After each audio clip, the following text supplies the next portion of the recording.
your boss isn't going to come in and be like, good job, you came in today with no coffee. I'm super proud of you. Like, nobody's going to care. But in the end, you are going to benefit from not buying that coffee in ways you don't even know. Welcome to Learn With Us, brought to you by 303andU. We are a team of 4 non-financial advisors who are exploring a revolutionary new financial approach that goes beyond money to prioritize your emotional, mental, and spiritual well-being. Through weekly meetings and engaging podcasts, we strive to help you improve all aspects of your well-being as well as ours. Come join us on this journey of growth and self-improvement because at 303andU, we believe true wealth extends beyond dollars and cents. Happy learning!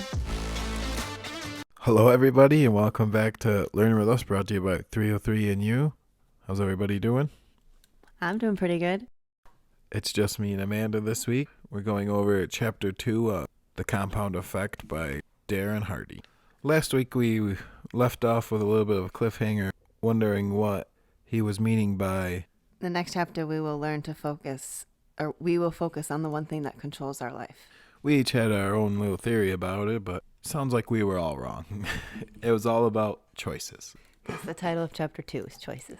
Amanda's going to read us basically the whole paragraph, puts it all perfectly, and we didn't want to butcher it. Sometimes it's better to just actually read it instead of put it in your own words. It says, we all come into this world the same, naked, scared, and ignorant. After that grand entrance, the life we end up with is simply an accumulation of all the choices we make. Our choices can be our best friend or our worst enemy. They can deliver us to our goals or send us orbiting into a galaxy far, far away. Think about it. Everything in your life exists because you first made a choice about something. Choices are at the root of every one of your results. Each choice starts a behavior that over time becomes a habit. Choose poorly and you just might find yourself back at the drawing board, forced to make new, often harder choices. Don't choose at all and you've made the choice to be the passive receiver of whatever comes your way. In essence, you make your choices and then your choices make you. Every decision, no matter how slight, alters the trajectory of your life. Whether or not to go to college, whether or not to marry, to have that last drink before you drive, to indulge in gossip or to stay silent, to make one more prospecting call or call it a day, to say I love you or not. Every choice has an impact on the compound effect of your life. Well, that was perfect. Thank you. No, I really like how he's starting to already drill it into our heads that it's the choices we make that add up. So even, as simple as not saying I love you to your wife before you leave for work could do damage throughout the day. Or potentially long term, it's going to do a lot of damage. You just don't realize it now. And that's literally just saying 3 little words. That really blew my mind. I like how he says your biggest challenge isn't that you've intentionally been making bad choices. Your biggest challenge is that you've been sleepwalking through your choices. Half the time you're not even aware that you're making them. Sometimes your choices are often shaped by your culture or your upbringing. No, that was huge because we talk about it all the time, taking the red pill, but it's stuff you've been doing your whole life with not even a second thought, like waking up and going to get coffee because your dad always did, and now here it is costing you literally your future. Yeah, even just learning from example from your parents or your peers, teachers, anyone. Yeah, your role model, whoever it was that you just grew up knowing that was okay. He says, you didn't intend to sabotage yourself, but by not thinking about your decisions, weighing the risks and potential outcomes, you've found yourself facing unintended consequences. Nobody intends to become obese, go through bankruptcy, or get a divorce. But often, if not always, those consequences are the result of a series of small, poor choices, which compound over time. No, that leads right into the next, not chapter, but the next section of the book where he goes into elephants don't bite. I know you weren't a big fan of that chapter, but... Not really. I thought it made a lot of sense, when you see like a big elephant or bear, you can almost scare it away, but the snake or the spider or the scorpion, those are the things that are going to come for you. The little guys. Sounds creepy. It's that time of year. So to go along with that, then basically you need to be aware of everything and all your choices, even the little ones, because even the insignificant decisions can completely throw you off course if you're not paying attention. You can get overwhelmed, space out, all these little actions, they take you off course. I like how he's not focusing on money and he uses weight as a thing a lot because it's like, you don't think about buying that bag of chips, but let alone eating that bag of chips, what it does to you.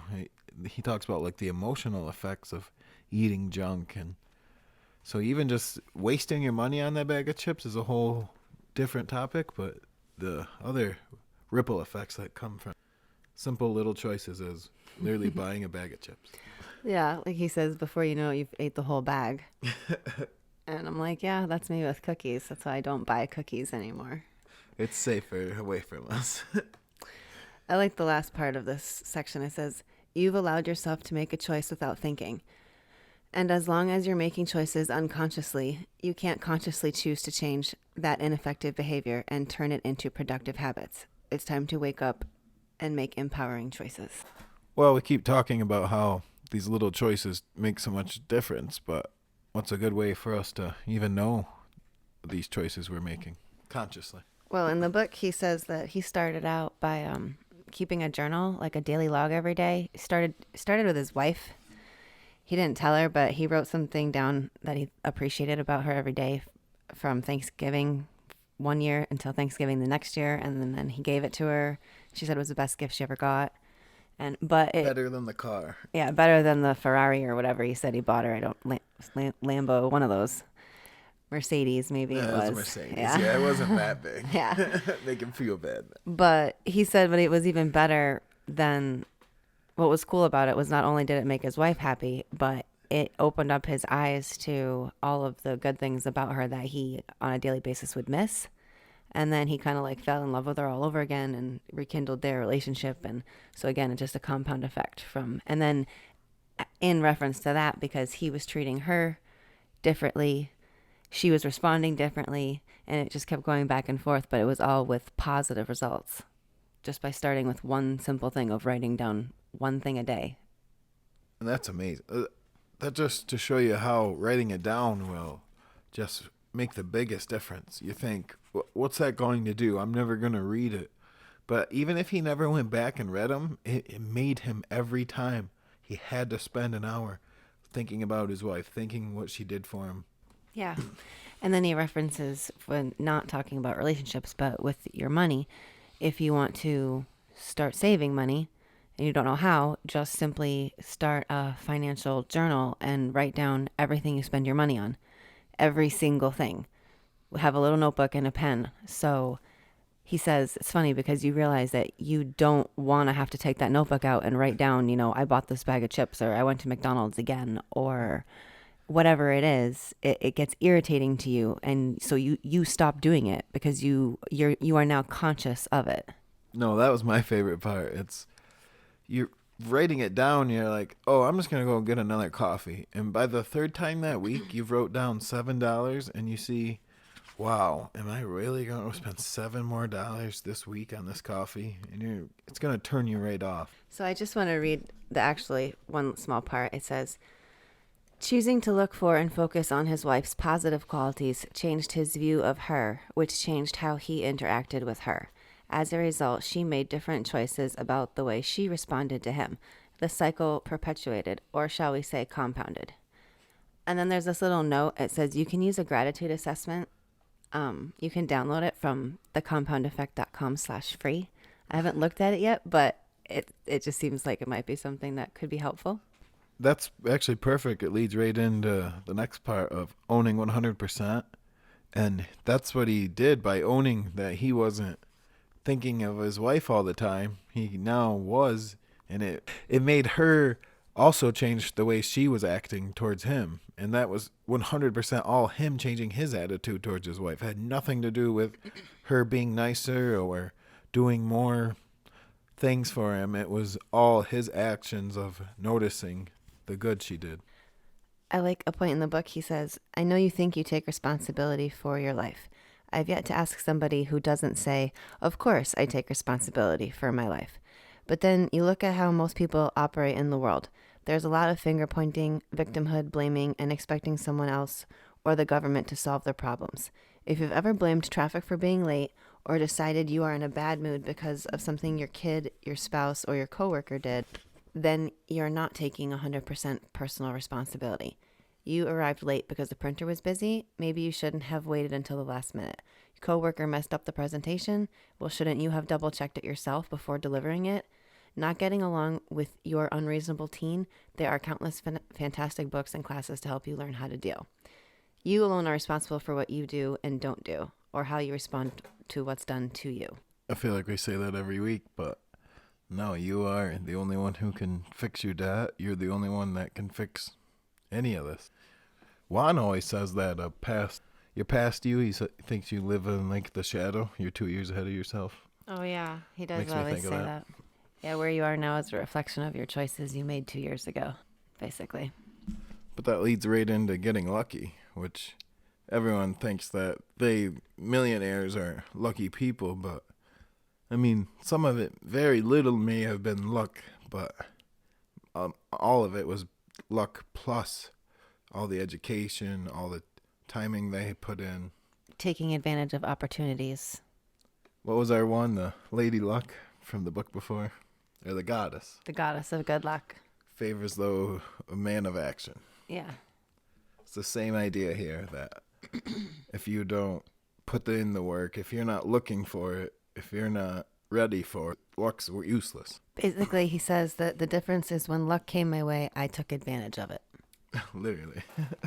There is a complete formula for getting lucky. It's preparation, which is personal growth, attitude, belief and mindset, opportunity, a good thing coming your way, action, doing something about it, and all of that equals luck. That's perfect.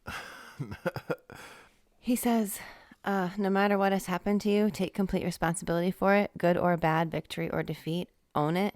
My mentor, Jim Rohn, said the day you graduate from childhood to adulthood is the day you take full responsibility for your life. And that's to go with the luck saying that there is no luck. You are the only one that can change all of it. Yeah, you have to pay attention, take advantage, and create your own luck. We were talking about tracking there before. This next chapter, we end up going back to it. What is it? Keep it slow and easy. And that one's sweet because it's pretty much the 21-day challenge that we did in our last book. So if you've been following along, only now you're going to challenge yourself to track what you're doing for 21 days. So if you're going to use it for money, you're tracking every penny you spend.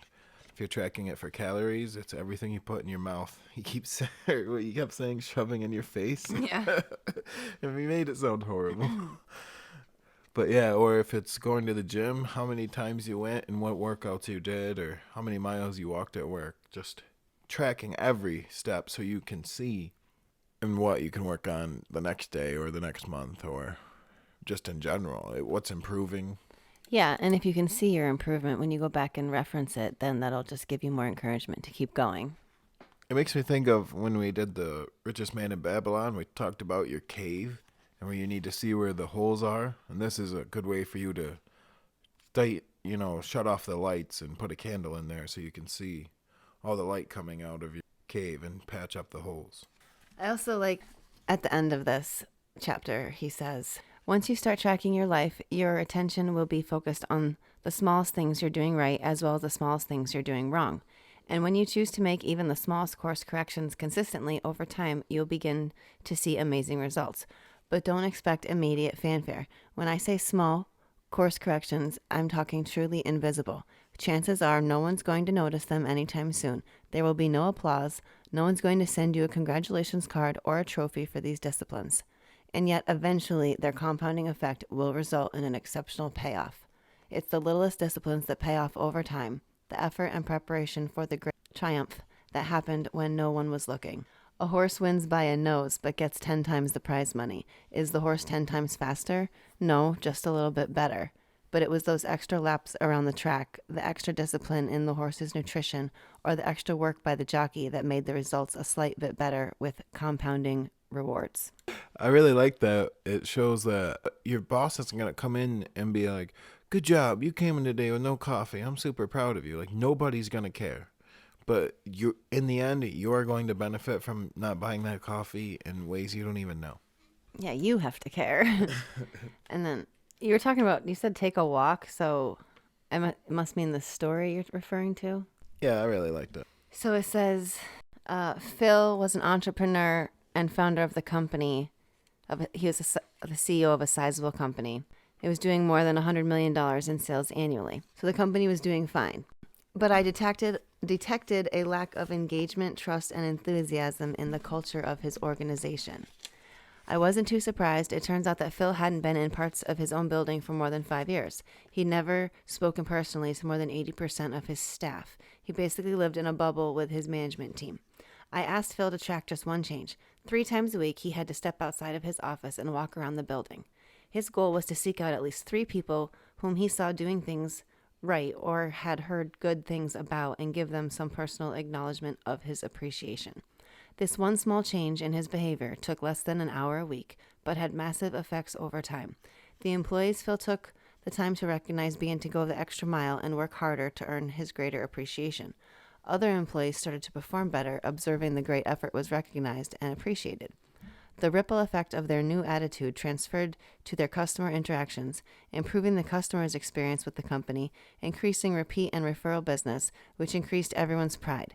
That simple change over the period of 18 months did a complete 180 on the company culture.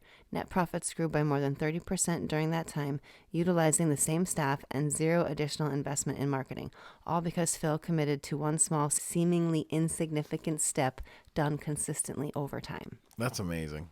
And even if that's not a true story, it's the point of it is it's believable because you know that imagine when you're at work and you don't get any praise for it and then you finally do and now you're going to go and work extra hard and especially if you're in sales or whatever his business does, then you're picking up the phone and you're talking to that person and you're extra happy and it just you made his day so he remembers how good that conversation was and gets you new business and endless ripple. I had a challenge, I guess, for everyone at home was what is something in your life that you could do that would only take you an hour that would try to find, is it like talking to your kids for an extra hour every day? I mean, all he had to do was walk around his office. So something that simple, like if it's trying to exercise and can you do something? Maybe you need to organize. That's us. We're talking to ourselves right now. We're trying to get our house in order again. And we've realized that even an hour a day right now in the compound it's been. And then he says, time is of the essence, which we've talked about every episode since we started this. Start today. Yeah, whatever it is you're doing. Start yesterday. The earlier you start making small changes, the more powerfully the compound effect works in your favor. Whether you're talking about stocks and money and your financial future or just your life in general, just stop waiting. And then he goes on to give many examples on why. It's the same examples as we've gone over before where people can't catch up. And it blows my mind every time that people who put in even $10,000 more than the person who started 10 years before can never catch up to you. And you don't even have to try anymore. You're like already, you're winning a race that you're not even in. Oh, this success is half a marathon was a cute little story, but it made me think of one in my own life where me and our child decided to go for a bike ride every day, and we could only go up to a certain point because we live in a hilly spot, and he could only go so high because he was scared. And every day we'd go to as high as he wanted, and what was it, like 2 days ago we went to the end of the whole road, which is a mile almost or more, and it was amazing that he not even without thinking about it, but we were compounding, doing as far as he could, and now he did the whole entire road. That's cute. I was going to read the end of this chapter. It says, since your outcomes are all a result of your moment-to-moment choices, you have incredible power to change your life by changing those choices. Step by step and day by day, your choices will shape your actions until they become habits, where practice makes them permanent. Losing is a habit, so is winning. Now let's work on permanently instilling winning habits into your life. Eliminate sabotaging habits and instill the needed positive habits, and you can take your life in any direction you desire. To the heights of your greatest imaginations, let me show you how. That's the end of chapter 2. Leaves us cliffhanging again. What do you think it is? Since this one was choices, You've already cheated, haven't you? Not intentionally, so I guess I won't answer. Well, I'm asking you at home then. Summary action steps. Let's see. What area, person, or circumstance in your life do you struggle with the most? Start journaling all the aspects of the situation that you are grateful for. Keep a record of everything that reinforces and expands your gratitude in that area. No, I just want to. That's really cool because if you think about it, anything you're like working out and you're not seeing the benefits, but you start writing down and you see that you ran that extra mile that you thought you could never do, then that alone is an accomplishment that you can be proud of. Not even the weight loss or the rest of it. Yeah, because you don't see the benefits of weight loss if that's what you're doing, or even like gaining muscle or toning or whatever you're trying to do. You won't see those benefits for months. But I guarantee you that if you wrote down that it was 12 minutes on the treadmill and then it was 14 minutes and then it was 18 minutes, that in itself would help you within the encourage 21 days. So I get you. Sure. Yeah. Number 2 is, where in your life are you not taking 100% responsibility for the success or failure of your present condition? Write down 3 things you have done in the past that have messed things up. List 3 things you should have done but didn't. Write out 3 things that happened to you but you responded poorly. Write down 3 things you can start doing right now to take back responsibility for the outcome of your life. That one I definitely need to do. That one hits home for you. Yeah. Like, oh, it sounded personal. I was just reading. I wasn't talking to you personally. Uh-huh. So really? That's what I get? That's going to be good. The last one is, start tracking at least one behavior in one area of your life you'd like to change and improve. Example, money, nutrition, fitness, recognizing others, parenting, whatever it is. No, that's why this book wasn't even intentionally done for us to talk about money, and here we are, still find ourselves no matter what, because it's more than just money. It's the power that it has behind it. It really is. Yeah, all their decisions affect, I guess, all aspects of your life. Oh, he had a little bonus thing. He was talking at the end of one of the chapters, and he said that he learned from his mentor that to be rich is 80% knowledge, or 80% is human choice, and 20% is knowledge. Just choosing to do the right thing, or choosing not to buy, or choosing what to learn. Yeah, choosing what to invest your time in and what you put in your brain, basically. But 20% is just the physical money, and that's funny that you think it's all like, oh, if I had $30,000, if I had $1 million, but no, because that other 80% isn't there yet. No, I get that. That makes sense. Those are all my notes for chapter 2, and I haven't read chapter 3 yet. Going back to the call to action, this one is definitely, you need to go and get a journal and start writing down 3 things you're grateful for each day. In either the subject of whatever you're trying, or even your wife, or your kids, your job, just 3 things, and see how it affects you for 21 days. Yeah, and then one more time, you can go to thecompoundeffect.com/free to do a gratitude assessment test, which would help you just get to know yourself better in areas that you do need to work on. Is that it? That's all I got. So I hope everybody can come back next week to join us on the Compound Effect Part 3. Well, Chapter 3. We don't want to tell you. It's a secret. To give it away. So I hope to see everybody then. Everybody have a good week. Bye. Thank you for joining us this week. We hope you've enjoyed our discussion and found it both informative and entertaining. Please stay connected with us and continue the conversation on our social media. You can follow us on Twitter, Facebook, YouTube, and TikTok. You can also catch us on most podcast platforms and catch up on previous episodes. If you have any suggestions or topics you'd like us to explore in the future, we'd love to hear from you, and you can reach out to us via email at 303nu@gmail.com. Don't forget to leave us a review and share the podcast with your friends and family if you've enjoyed what you've heard. We will be back next week with more engaging topics and insightful conversations. Until then, take care, stay curious, and happy learning.